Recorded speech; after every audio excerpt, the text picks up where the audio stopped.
बरसों पहले उत्तर भारत के एक घने जंगल के पास एक छोटा सा गांव था, कृष्णपुरा।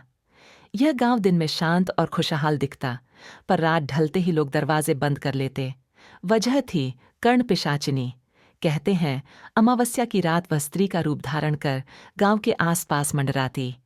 उसकी पहचान थी भयानक हंसी, खून जैसे लाल नेत्र और लंबी जीभ। कहते हैं जो भी उसके कान के पास उसकी आवाज सुन लेता, उसके दिमाग में पागलपन भर जाता और कुछ ही समय बाद उसकी मौत हो जाती। अधूरी प्रतिशोध कथा कहते हैं कि सदियों पहले रुद्रकांति नाम की एक सुंदर नर्तकी को गांव के ठाकुर ने धोखा देकर मार डाला। उसकी आत्मा अपमान और क्रोध में जलकर कर्ण पिशाचिनी बन गई। अब वह हर उस इंसान को अपना शिकार बनाती जो अमावस्या की रात जंगल में जाता।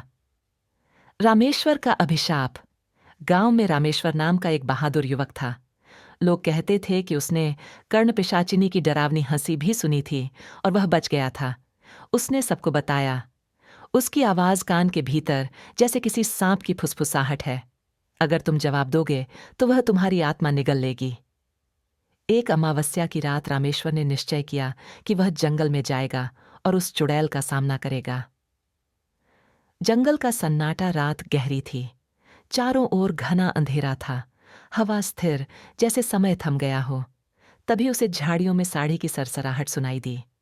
वह मुड़ा। एक अत्यंत सुंदर स्त्री लाल साड़ी में खड़ी थी।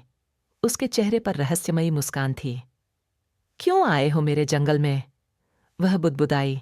उसकी आवाज सीधे उसके कान में गूंज रही थी, जैसे कोई भीतर से बोल रहा हो।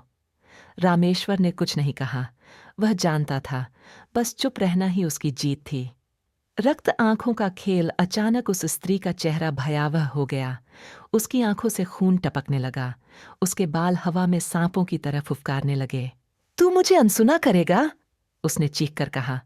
उस चीख में ऐसा आतंक था कि पेड़ भी कांप उठे।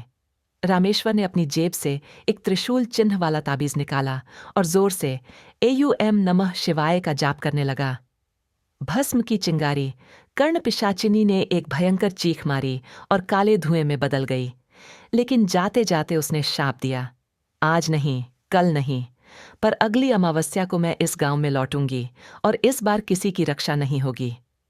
आज भी सुनी जाती है उसकी हंसी।